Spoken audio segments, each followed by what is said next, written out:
नमस्कार साथियों, कैसे हैं आप सभी। साथियों, आज का टॉपिक बहुत ही इंपॉर्टेंट होने वाला है। साथियों, आज हम लेकर आए हैं उत्तर प्रदेश पुलिस परीक्षा 2026 के लिए प्रीवियस ईयर क्वेश्चन पेपर। साथियों, इसमें हमने जीके जीएस के अति संभावित प्रश्नों को लिया है जो आपकी आगामी परीक्षा यूपी पुलिस, यूपीएसआई, यूपी लेखपाल, रेलवे, बैंक, एसएससीजीडी, यूपी टेट, अन्य सभी परीक्षाओं के लिए अति महत्वपूर्ण होंगे। साथियों, यदि आप किसी भी गवर्नमेंट एग्जाम की तैयारी करते हैं तो यह वीडियो बहुत ही इंपॉर्टेंट होगा, तो वीडियो के अंत तक बने रहिए। चलिए हम स्टार्ट करते हैं। साथियों, हमारा पहला क्वेश्चन कहता है कि भारतीय संविधान में मौलिक कर्तव्य किस संशोधन द्वारा जोड़े गए थे। इसमें पूछा गया कि भारतीय संविधान में मौलिक कर्तव्य किस संविधान संशोधन के द्वारा जोड़े गए थे।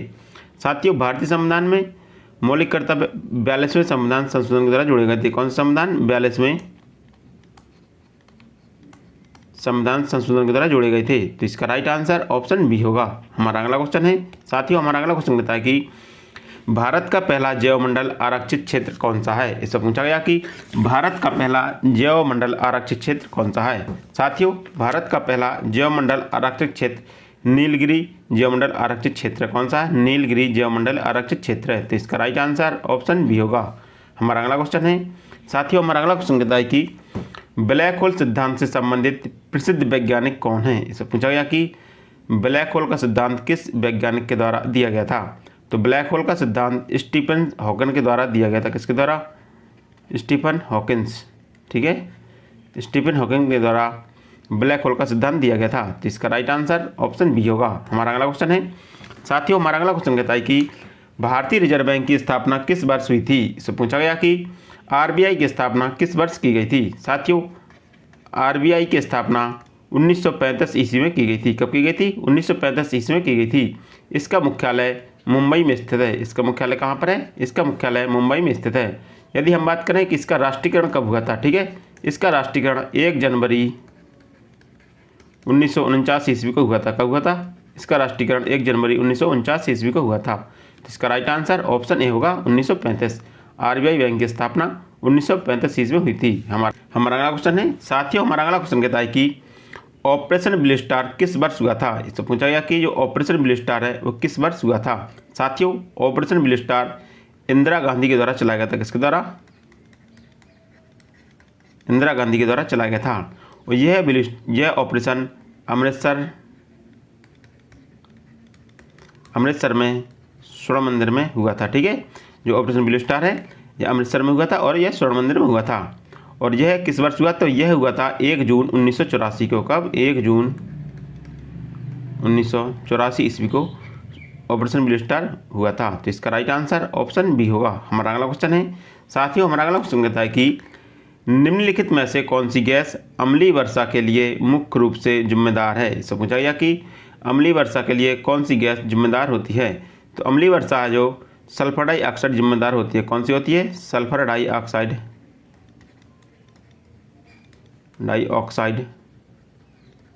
गैस जो अम्लीय वर्षा के लिए जिम्मेदार होती है। तो इसका राइट आंसर ऑप्शन सी होगा। हमारा अगला क्वेश्चन है।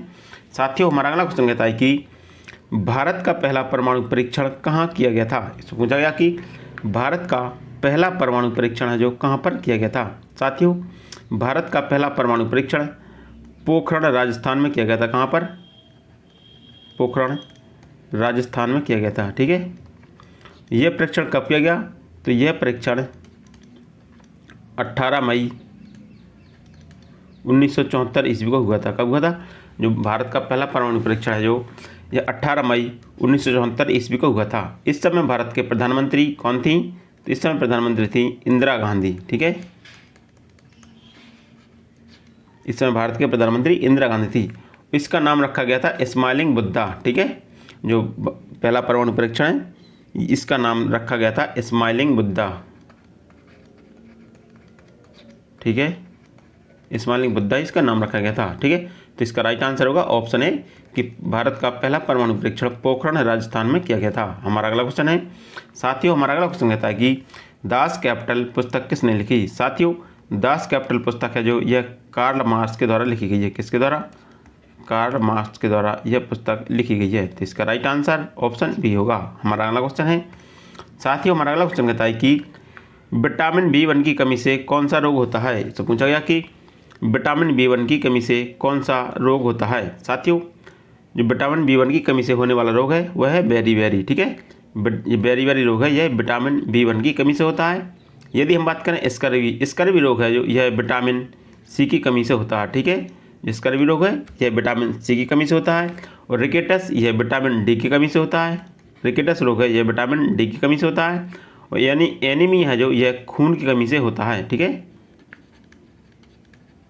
खून की कमी या रक्त की कमी से एनीमिया रोग हो जाता है, ठीक है। तो इसका राइट आंसर होगा ऑप्शन बी कि जो विटामिन B1 की कमी से बेरी रोग होता है। हमारा अगला क्वेश्चन है साथियों, हमारा अगला क्वेश्चन कहता है कि भारतीय संविधान की प्रस्तावना में समाजवादी शब्द कब जोड़ा गया। इसको पूछा गया कि भारतीय संविधान की प्रस्तावना में समाजवादी शब्द कब जोड़ा गया था। साथियों, भारतीय संविधान की प्रस्तावना में 42वें संविधान संशोधन के द्वारा 42वें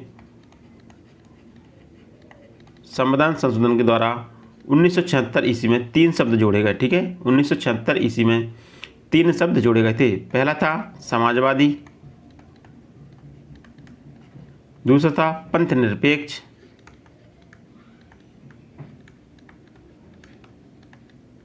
तीसरा था अखंडता, ठीक है। अखंडता, ठीक है। तो भारतीय संविधान की प्रस्तावना में समाजवादी शब्द जो, यह 42वें संविधान संशोधन 1976 के द्वारा जोड़ा गया था। तो इसका राइट आंसर ऑप्शन बी होगा। हमारा अगला क्वेश्चन है साथियों, हमारा अगला क्वेश्चन कहता है कि विश्व का सबसे बड़ा मरुस्थल कौन सा है। साथियों, ये वेरी इंपॉर्टेंट क्वेश्चन है। यह क्वेश्चन कई बार परीक्षा में पूछा गया कि विश्व का सबसे बड़ा मरुस्थल कौन सा है। साथियों, यहाँ पर 4 मरुस्थल दिए गए हैं, आपको बताना है कि विश्व का सबसे बड़ा मरुस्थल कौन सा है। तो साथियों, विश्व का सबसे बड़ा मरुस्थल है सहारा मरुस्थल, ठीक है। यह मरुस्थल उत्तरी अफ्रीका में पाया जाता है। यह कहाँ पाया जाता है? यह उत्तरी अफ्रीका का मरुस्थल है। यह विश्व का सबसे बड़ा मरुस्थल है। यदि हम बात करें गोबी मरुस्थल, तो गोबी मरुस्थल यह मंगोलिया और चीन में पाया जाता है, ठीक है। जो गोबी मरुस्थल है यह मंगोलिया और चीन में पाया जाता है, ठीक है। यदि हम बात करें कालहारी मरुस्थल, यह कालहारी मरुस्थल है, यह दक्षिण अफ्रीका का मरुस्थल है। कहाँ पर है? यह दक्षिण अफ्रीका। कालहारी मरुस्थल है, यह दक्षिण अफ्रीका का मरुस्थल है। यदि हम बात करें आटाकामा मरुस्थल, ठीक है, यह विश्व का सबसे शुष्क मरुस्थल है। विश्व का सबसे शुष्क मरुस्थल, ठीक है। जो आटाकामा मरुस्थल है यह विश्व का सबसे शुष्क मरुस्थल है। यह दक्षिण अमेरिका में पाया जाता है। कहाँ पर? दक्षिण अमेरिका, ठीक है। तो विश्व का सबसे बड़ा मरुस्थल है सहारा मरुस्थल। हमारा अगला क्वेश्चन है साथियों, हमारा अगला क्वेश्चन कहता है कि डीएनए का पूर्ण रूप क्या है। इससे पूछा गया कि डीएनए का फुल फॉर्म क्या है, ठीक है। साथियों, डीएनए का पूर्ण रूप होता है डीऑक्सी राइबोन्यूक्लिक एसिड, ठीक है। Deoxy ribonucleic acid. तो इसका राइट आंसर होगा ऑप्शन बी कि डीएनए का पूर्ण रूप है डीऑक्सी राइबोन्यूक्लिक एसिड। हमारा अगला क्वेश्चन है साथियों, हमारा अगला क्वेश्चन कहता है कि पंचशील सिद्धांत किन 2 देशों के बीच समझौता से संबंधित है। इससे पूछा गया कि पंचशील सिद्धांत है जो किन 2 देशों के बीच समझौता से संबंधित है। साथियों, पंचशील सिद्धांत है या समझौता है, यह भारत और चीन के बीच एक समझौता है। किसके बीच? भारत और चीन के बीच एक समझौता है।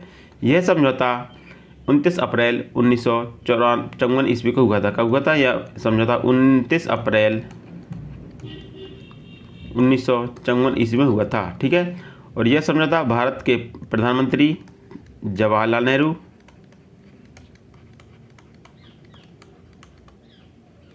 और चीन प्रधानमंत्री के बीच हुआ था। तो इसका राइट आंसर ऑप्शन बी होगा कि यह समझौता भारत और चीन के बीच हुआ था। हमारा अगला क्वेश्चन है साथियों, हमारा अगला क्वेश्चन कहता है कि भारतीय राष्ट्रीय कांग्रेस के प्रथम मुस्लिम अध्यक्ष कौन थे। इस पूछा गया कि भारतीय राष्ट्रीय कांग्रेस के प्रथम मुस्लिम अध्यक्ष कौन थे। साथियों, भारतीय राष्ट्रीय कांग्रेस के प्रथम मुस्लिम अध्यक्ष बदरुद्दीन तैयब जी थे। कौन थे? कि बदरुद्दीन तैयब जी थे जो भारतीय राष्ट्रीय कांग्रेस के प्रथम मुस्लिम अध्यक्ष थे। साथियों, यदि हम बात करें भारतीय राष्ट्रीय कांग्रेस की, ठीक है, तो भारतीय राष्ट्रीय कांग्रेस की स्थापना 28 दिसंबर 1885 ईस्वी को हुई थी, ठीक है। इसकी स्थापना 28 दिसंबर 1885 ईस्वी को मुंबई में की गई थी। कहाँ की गई थी? इसकी स्थापना मुंबई में की गई थी। ठीक है, इसकी स्थापना किसके द्वारा की गई? तो इसकी स्थापना A.O. ह्यूम के द्वारा की गई थी। और भारतीय राष्ट्रीय कांग्रेस के पहले अध्यक्ष थे W.C. बनर्जी। ठीक है, भारतीय राष्ट्रीय कांग्रेस के पहले अध्यक्ष कौन थे? W.C. बनर्जी। और भारतीय राष्ट्रीय कांग्रेस के प्रथम मुस्लिम अध्यक्ष थे बदरुद्दीन तैयबजी। तो इसका राइट आंसर ऑप्शन बी होगा। हमारा अगला क्वेश्चन है साथियों, हमारा अगला क्वेश्चन रहता है कि प्रकाश संश्लेषण में कौन सी गैस निकलती है? इससे पूछा गया कि प्रकाश संश्लेषण की क्रिया में कौन सी गैस निकलती है? साथियों, प्रकाश संश्लेषण की क्रिया में ऑक्सीजन गैस निकलती है और CO2 गैस जो यह पौधे ग्रहण करते हैं। तो इसका राइट आंसर ऑप्शन सी होगा। हमारा अगला क्वेश्चन है साथियों, हमारा अगला क्वेश्चन कहता है कि न्यायपालिका की स्वतंत्रता भारतीय संविधान के किस भाग से संबंधित है? इससे पूछा गया कि जो न्यायपालिका की स्वतंत्रता है वो संविधान के किस भाग से संबंधित है?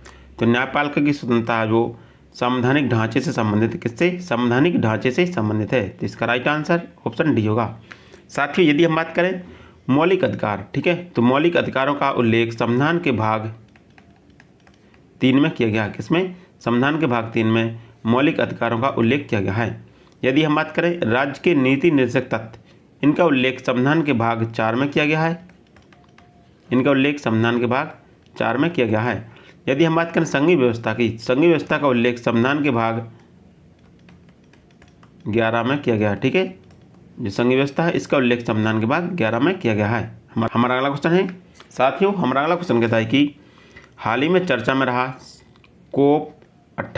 COP28 है जो किससे संबंधित है? इससे पूछा गया कि जो COP28 है वो किससे संबंधित है? तो COP28 जलवायु परिवर्तन से संबंधित है। तो इसका राइट आंसर ऑप्शन बी होगा। हमारा अगला क्वेश्चन है साथियों, हमारा अगला क्वेश्चन कहता है कि भारत का पहला उपग्रह कौन सा था? इससे पूछा गया कि भारत का पहला उपग्रह कौन सा था? तो भारत का पहला उपग्रह आर्यभट्ट था। कौन था? आर्यभट्ट था। तो इसका राइट आंसर ऑप्शन बी होगा। हमारा अगला क्वेश्चन है साथियों, हमारा अगला क्वेश्चन कहता है कि लाल त्रिभुज किससे संबंधित प्रतीक है? इसमें प्रतीक पूछा गया है कि जो लाल त्रिभुज है वो किससे संबंधित प्रतीक है? तो लाल त्रिभुज है जो ये परिवार नियोजन से संबंधित प्रतीक है। तो इसका राइट आंसर ऑप्शन बी होगा। हमारा अगला क्वेश्चन है साथियों, हमारा अगला क्वेश्चन कहता है कि संविधान सभा की पहली बैठक कब हुई? साथियों, वेरी वेरी इंपॉर्टेंट क्वेश्चन है, यह कई बार परीक्षा में पूछा गया है। यहाँ से लगातार प्रश्न बनते रहते हैं कि संविधान सभा की पहली बैठक कब हुई थी? साथियों, संविधान सभा की पहली बैठक 9 दिसंबर 1946 ईस्वी को हुई थी। कब हुई थी? इसकी पहली बैठक 9 दिसंबर 1946 ईस्वी को हुई थी। इस बैठक में संविधान सभा के अस्थायी अध्यक्ष चुने गए थे। ठीक है, इसमें संविधान सभा के अस्थायी अध्यक्ष चुने गए थे डॉक्टर सच्चिदानंद सिन्हा। कौन? डॉक्टर सच्चिदानंद सिन्हा। ठीक है, इसमें संविधान सभा के अस्थायी अध्यक्ष डॉक्टर सच्चिदानंद सिन्हा को चुना गया था। साथियों, संविधान सभा की दूसरी बैठक यह 11 दिसंबर 1946 ईस्वी को हुई थी। कब हुई थी? यह बैठक 11 दिसंबर 1946 ईस्वी को हुई थी। इसमें संविधान सभा के स्थायी अध्यक्ष चुने गए। ठीक है, और इसमें संविधान सभा के स्थायी अध्यक्ष डॉक्टर राजेंद्र प्रसाद को चुना गया। किसको? डॉक्टर राजेंद्र प्रसाद को संविधान सभा का स्थायी अध्यक्ष चुना गया था। तो इसका राइट आंसर ऑप्शन ए होगा कि संविधान सभा की पहली बैठक 9 दिसंबर 1946 ईस्वी को हुई थी। हमारा अगला क्वेश्चन है साथियों, हमारा अगला क्वेश्चन कहता है कि रक्तचाप मापने वाला यंत्र क्या कहलाता है? साथियों, वेरी वेरी इंपॉर्टेंट क्वेश्चन है। इसमें पूछा गया कि रक्तचाप किसके द्वारा मापा जाता है? तो साथियों, रक्तचाप मापने के लिए स्पेग्नोमीटर का उपयोग करते हैं। किसका? स्पेग्नोमीटर का उपयोग करते हैं। तो इसका राइट आंसर ऑप्शन सी होगा। यदि हम बात करें थर्मोमीटर, ठीक है, थर्मामीटर के द्वारा तापमान मापा जाता है। क्या? तापमान है जो थर्मामीटर के द्वारा मापा जाता है।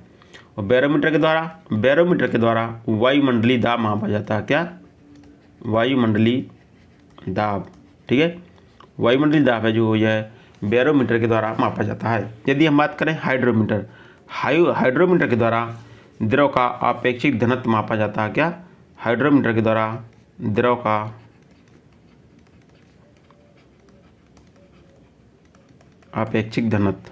ठीक है, हाइड्रोमीटर के द्वारा द्रव का अपेक्षित घनत्व मापा जाता है। हमारा अगला क्वेश्चन है साथियों, हमारा अगला क्वेश्चन कहता है कि जय जवान जय किसान और जय विज्ञान का नारा किसने दिया था। इसको पूछा गया कि जय जवान जय किसान और जय विज्ञान का नारा जो किसके द्वारा दिया गया था। तो जय जवान जय किसान और जय विज्ञान का नारा अटल बिहारी वाजपेयी के द्वारा दिया गया था। तो इसका राइट आंसर ऑप्शन ए होगा।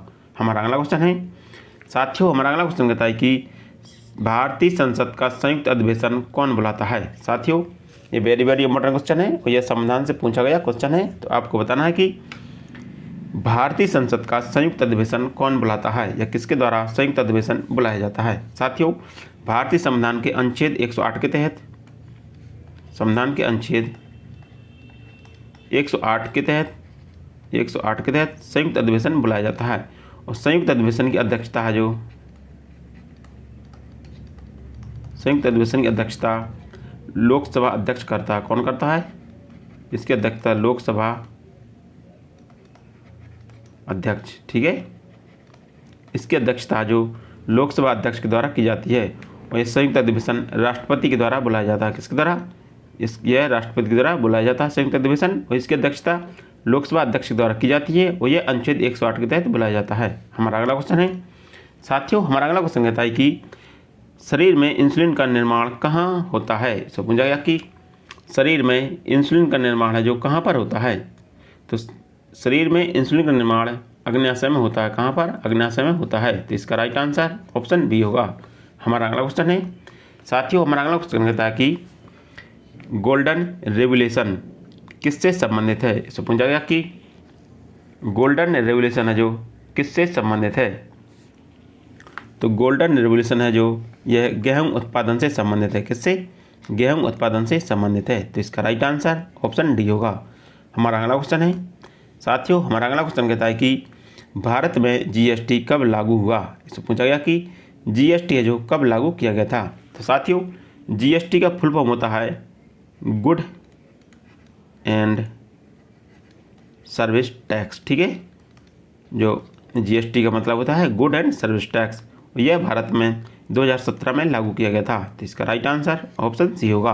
हमारा अगला क्वेश्चन है साथियों, हमारा अगला क्वेश्चन कहता है कि यूरेका शब्द किस वैज्ञानिक से जुड़ा हुआ है। इसको पूछा गया कि यूरेका शब्द है जो किस वैज्ञानिक से जुड़ा हुआ है। तो यूरेका शब्द आर्किमिडीज से जुड़ा हुआ है। किससे? आर्किमिडीज से जुड़ा हुआ है। तो इसका राइट आंसर ऑप्शन बी होगा।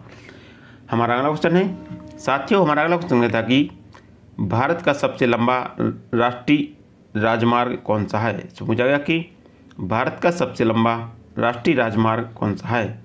तो भारत का सबसे लंबा राष्ट्रीय राजमार्ग NH-44 है। कौन सा? नेशनल हाईवे 44 है जो भारत का सबसे लंबा राष्ट्रीय राजमार्ग है। तो इसका राइट आंसर ऑप्शन ए होगा। हमारा अगला क्वेश्चन है साथियों, हमारा अगला क्वेश्चन कहता है कि हाल ही में नारी शक्ति बंधन अधिनियम किससे संबंधित है। इसको पूछा गया कि नारी शक्ति बंधन अधिनियम है जो किससे संबंधित है। तो नारी शक्ति बंधन अधिनियम महिला आरक्षण से संबंधित है। किससे? महिला आरक्षण से संबंधित है। तो इसका राइट आंसर ऑप्शन बी होगा।